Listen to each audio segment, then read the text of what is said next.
Так, всем доброе утро. Меня зовут Сергей Оводов. Мой доклад посвящен Good morning, everyone. I'm Sergey Ovodov, and I'm here to talk about rating analyst skills.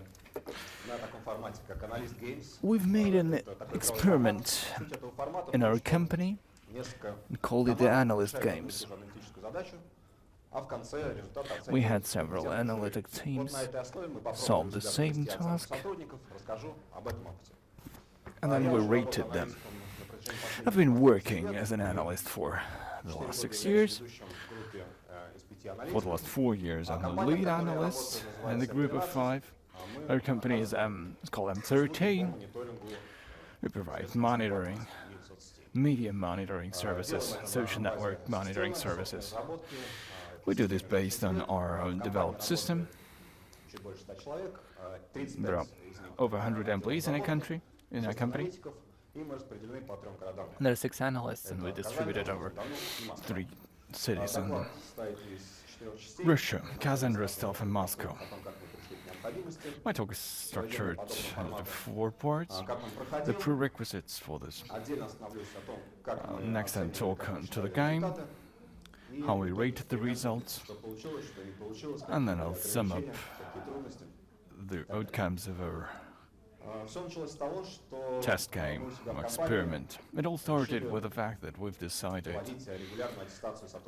having a regular appraisal of the employees. Does anyone have a regular appraisal to determine grades? We didn't expect that, because we've made a poll, and over a quarter of those polled said they do have such sort of appraisal. Why do they need us? Because we want to align the thing that the company thinks about the employee and what the employee thinks about him or herself. If those representations are not aligned, it does not lead to anything good. So we decided for a regular appraisal. Yes, this does require some additional costs. This also requires time, but at the same time, this increases trust between the employee and the employer. The employee does not try to self-market, and he does also have the possibility to plan this event. If the employee suddenly pops up at the boss and says, "Please give me a raise or I'll just leave," this creates inconsistency here. So we would like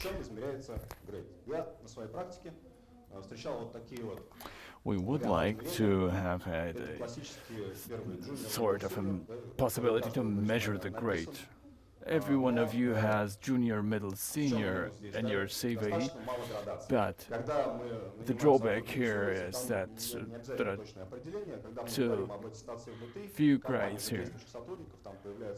This might be okay for hiring someone, but if you just want to evaluate someone already in your company, these are too few. Of course, you could also grade the employee in rubles. The drawback here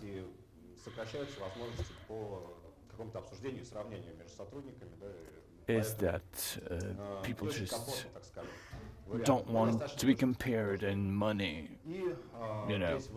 This is not always very pleasant. So we've opted for a grade coefficient. This is a number, but this doesn't have to deal with the real money. Although, and the final pay is not only determined by the grade, but also by something else.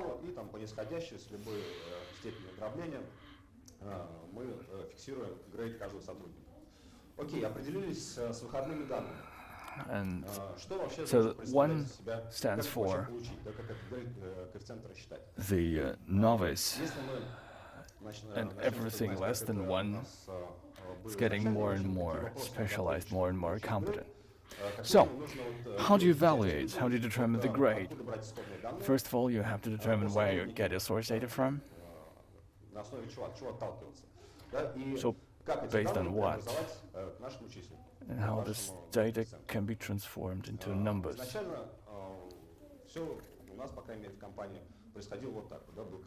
This all happened like this in our company previously. We had an expert, sort of a lead, who did it inside his head. He himself determined some sort of criteria and then provided an evaluation for the grade. The drawback of this approach: this is not transparent at all. If you have a situation that has something working over 2 years, and the stats show he or she does not improve over those 2 years. Why? Because the expert told us like this. So you cannot prove it. Then there's a human factor. Preferences, if someone counted something or not, and both things had to be improved in our approach. But first, let's talk about the source data. Test tasks. This is what we decided to do.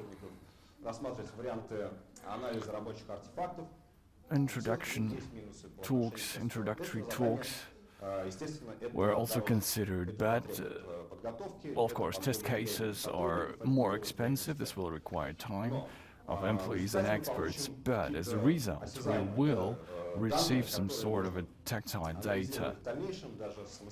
We can analyze, we can provide to the employee, or the employee can provide this to some sort of external expert. So this is something you can really base your judgments upon.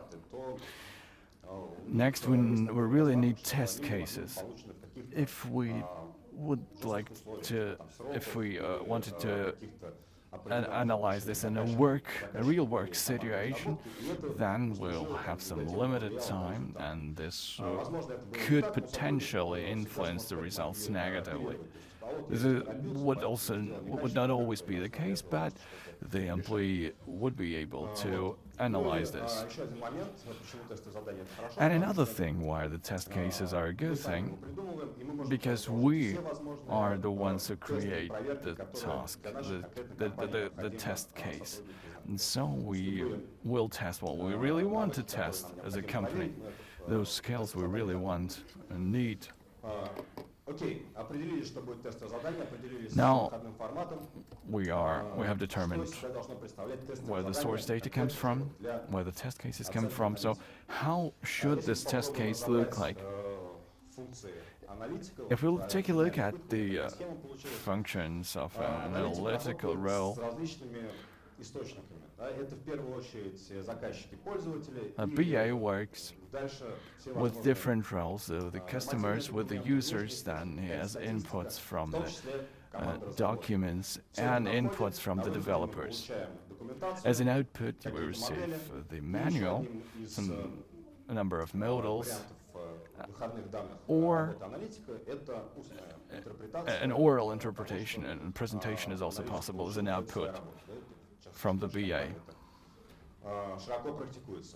This is a common practice in our company. So, technical things are out of scope of the analytic function. All those integrations and programming things. Now, we understand that we have some real-life people as input, so we have to model this. For this, we need to have personas. So people acting as real-life people. Apart from personas, we need to have a case, a real-life case from a specific domain, because we need to use external sources about this domain. So, now that we have determined the criteria for the test case, we remembered the analyst games, the format organized in the years 16, 17 in Moscow. So I can take a look at it. I will share a link about those analyst games. And so we decided to reproduce those. We started building a game environment based on this format. We had a real live case from our partners. They've been developing a micro app, a cryptocurrency tracker, which was the trend some time ago. They've been starting, and this app aggregated data about cryptocurrency accounts of the customers and converts the value of the portfolio into US dollars. So they just offered this task for our test case, and the employees of the company were acting as personas in our game. What were the personas? First was the customer, understanding the value of the app and is able to answer questions about the domain. Second is a developer, a real-life developer, who does not know anything about business, but is able to consult on the technical side. And here's the analytic, the third persona, advancing the game map. We have 4 cells here in the game map, with 4 talks, with 4 discussions with our personas. As an output, we needed some sort of documents and 4 talks over 2 weeks. First cell is the meeting with the customer. The analyst meets the customer and introduces himself to the domain while gathering the requirements from the customer. In the third cell, the analyst meets the customer, presents him some sort of blueprints or scenarios, mock-ups, and is able to pre-validate and to ask additional questions to check if he or she understood it right. In cells 2 and 4, he meets or she meets the developer. Cell number 2, the analyst doesn't know anything.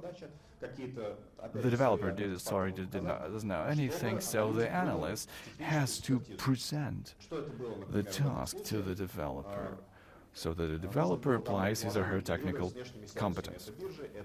So these are external sources like exchange rates and so this integration layer had some restrictions, so you couldn't address these services more than some restricted amount of time per unit of time. So, and the developer has to provide for these restrictions, technical restrictions, and together with the analytic, they had to decide how these technical restrictions might be developed and how they influence the external behavior of the system. And that all had to be integrated into the final set of documents. They had only 2 weeks to accomplish that, and the output set of documents, this digital documentation in Confluence, it had to contain the description of the scope, the model of scenarios, and interface model, like mockup. And at the output, we had this documentation, and also separately we estimated how the meetings were organized, how the interaction with the characters was implemented, how the analytic could define the requirements and convey it to the developer. After we fixed all these rules, we made a test run. I also didn't know much about this subject, and I had tried to resolve all these issues and to make all these steps. It came up that there were some additional scenarios that we didn't understand at first, and we understood that the volume was bigger, so we had to make the restrictions a little less strict. For example, the period of time had to be bigger, and also we found some called like mines. These are like landmines. These are requirements that were not spoken of at the first meeting. For example, first we didn't discuss the issue of language because the customer was oriented at the foreign market, and he didn't raise the issue of translation at first. So there were at least 10 lead mines like that, concealed requirements, and then we decided how our team had to behave, how to present our ideas in the meeting. So we prepared to that, and then our 5 analytics, 5 people, they started to perform the tasks. So we did it simultaneously with development, so it brought us close to real life. So the analytics, he himself defined when the meeting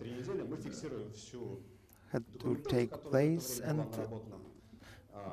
arranged it with the characters, and we developed the documentation and estimated as a result. At the end of the game, we made a common meeting. We discussed the results, the findings we got. We compared it against our expectations. We looked at the errors and mistakes we made, some positive gains, and also each of the employees received a list of the results, including the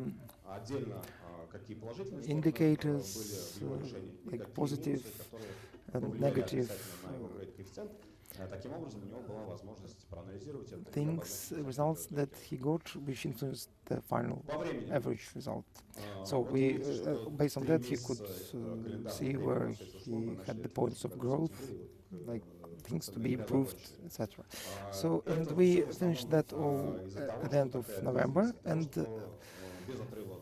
it took quite a lot of time because we did it simultaneously with our normal routine work with the development. So it took about 2 months, including the preparation and checking the results. So it took actually not that much time because 30% of the time allocated was used for testing, and if we could isolate it from the routine work, then it could take only 1 month, not 2. But as they had some work being done in parallel, so it took a little more. As far as the methods of results estimation are concerned, so we had to, after the meetings, we had to convert the results into some figures from 0 to 1 in this range. So my colleagues from Date Art company presented here the method of estimation, which is called matrix. The names Mr. Globov and Mr. Rождественский. And the point of this method is that the competencies of an analytics is broken down into a number of skills, and all the skills are analyzed separately, and then all this segregated into a common result. And we used it. It was the basis of our estimation methods. We used 18 criteria. Half of those were on the skill of negotiation and meeting, and the second half to the content produced. So, for example, how a person can work with a flip chart, whether he can convey a message to the developer and explain to him the most important criteria to be used in his work. And as far as the documents are concerned, for example, whether it's comfortable to navigate, easy to navigate in the Confluent, whether it was easy to read, to move between different modes and components, and then all this was summarized in a table, and the average score was produced. It was like 10 score scale from 1 to 10, and some things they could just count. For example, if there were some discrepancies with real requirements or some contradictions of these landmines or concealed requirements not found in time, so that was also taken into account. And also we understand that not all the skills are equally useful, and we have to understand that we have to weigh them and estimate them and compare them and set the priorities using the weighing factors. And we add this weight to our table, so you see, like, we added, it can be positive or negative, this weight factor, and then we get this weighted result. Then we have to count the maximum score to understand, to get this score from 1 to 0. And then this is reflecting how this work can be done in ideal case. It's not the maximum score of all the components, but we just summarized all the skills, and we tried to estimate how this task could be performed in the best way, in the most efficient way, and this was the maximum score. If somebody would get the maximum score, it would be the maximum grade.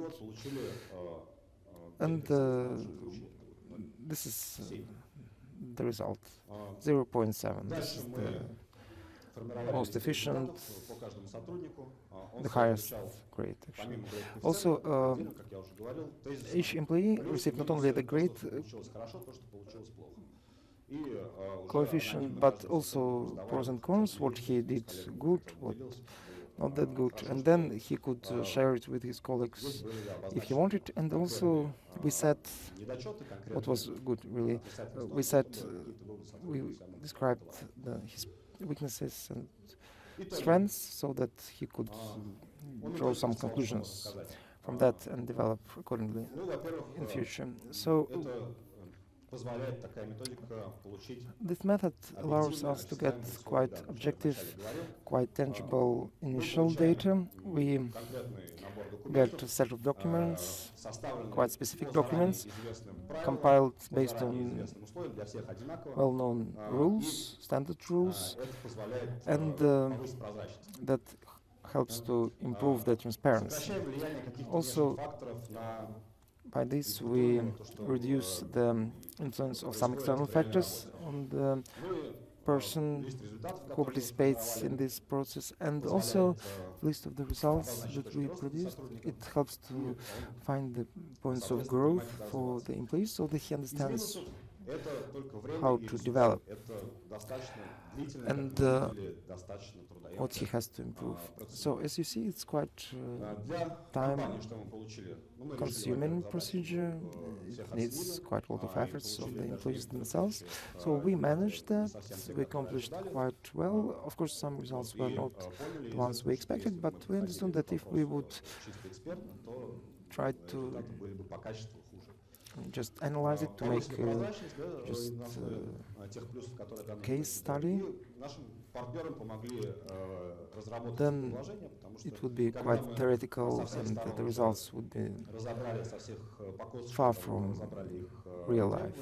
So, and the practical result was that people started to work quicker, more efficiently, and the feedbacks of the employees themselves was that, well, of course, working for several months like that, it was quite stressful.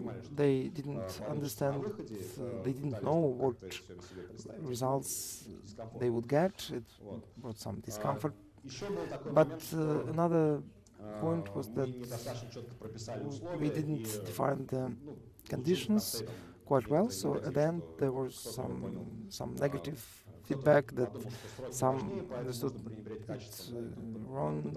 They thought that at the time not the quality was the priority. They tried to do it as quick as possible with lower quality. So some people, yeah, were not satisfied with that, but we settled all that. But for the future, we understood that the conditions have to be very clear, the task has to be very clear, with the criteria well defined. And another thing that was interesting, that we could go beyond the normal, like, routine daily work.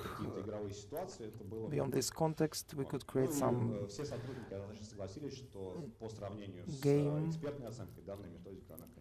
and it was much more comfortable and efficient than just the expert evaluation, and that was confirmed at the end of the day by all the employees.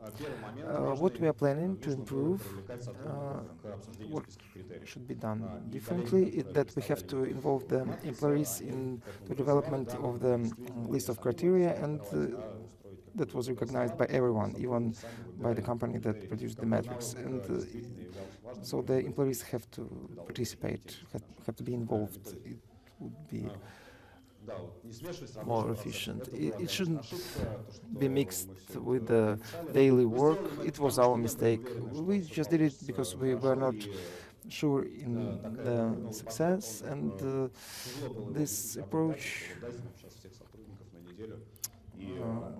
was possible. But if we would ask the employer, just let's make it in 1 week, but the employees would do only that, it was difficult to explain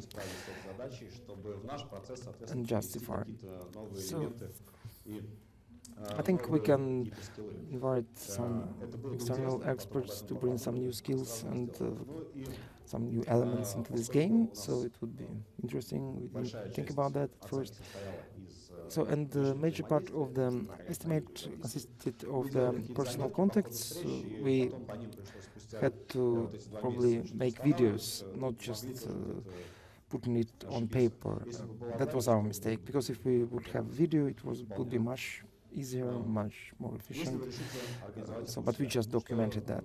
That was the mistake. So if you want to organize it in your company, so the main expert who will prepare that, he has to set clear tasks and criteria, involve employees into that, and he needs enough patience and time to implement on that. It would be good if not only one, but several experts, members of the jury, participate in that. And our characters, they participated in filling the tables, and they also participated in summarizing the result with lower weight. And the closer it is to life, the better. I think this method is efficient when there are only 3 to 10 people participating in that. When it's more than 10, that it's too costly, and then probably we can, if we still need to do that, we need to break down into groups. Then the expert have to synchronize the approach, analyzing the skills of the employees. But the more people participate in it, the higher is the risk of losing the transparency or clarity of the task for all the people participating. But in general, we can say that the method is quite objective, unbiased, efficient. It's just fun, you know, it's interesting. So the feedback is mainly positive, and I think you have to try it. So the links will be published on Monday, so you can follow those links and read more about that. So Analyst Games is the format that we used, and also we used the reports from the previous conferences. So thank you for your attention.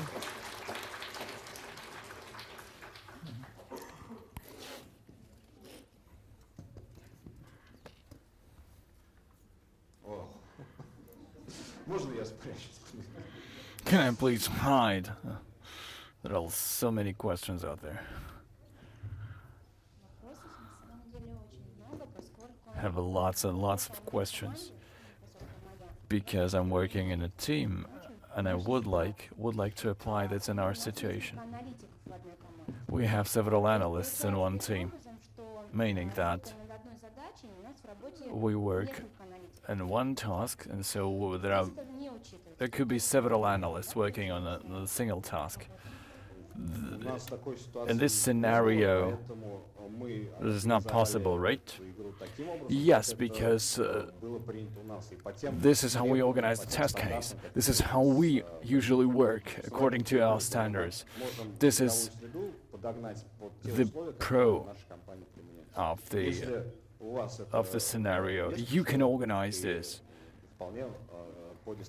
in the manner and in the way you are really working. If you're working in pairs and teams, you'll be using another scenario. But then we won't be able to take the personal weights, the personal input to evaluate it. The different developers have different needs and different interests. So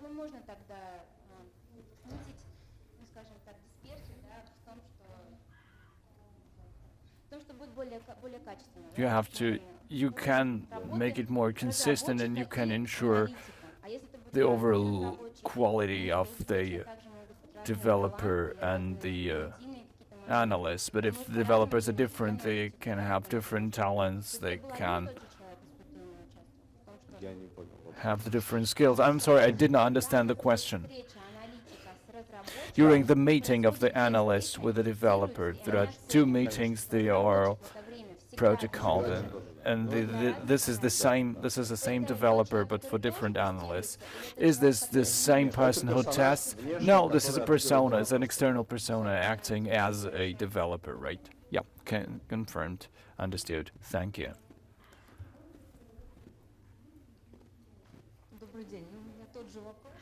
I actually have the same question.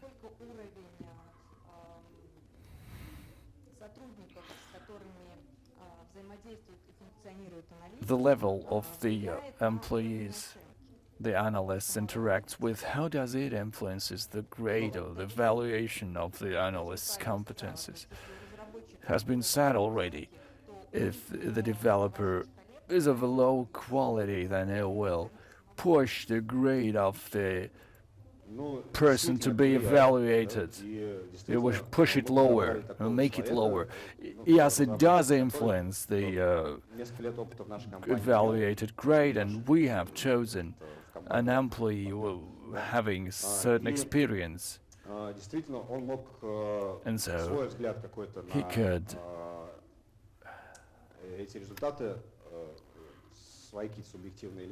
he could add some subjective things, but two things are important here. The first one, the analyst should have been in an active position and should have demonstrated how he or she can interact and gather knowledge and bring this knowledge over to the developer. The developer has knew everything about the task because he has made it in real life. So he has not been told anything new, but the analyst should have present to this to the developer and should have demonstrated his or her skills. So the real quality of this persona did not influence a lot. Okay, you have the test run as a notion and in your scenario. Who does this test run? I have co-authored this scenario. I, however, wasn't introduced to the task, so I tried to do this task myself. This was the test run that we've made. And I also measured the time, which we've allotted for the analysts. I slipped into their shoes and also provided them with the artifacts they had to deal with. So you've basically compared their level with your level, right? This is not quite the same. We had to compare everyone, and someone had in certain things, someone was better than me. Vadim, I have basically the same question, but I would like to summarize.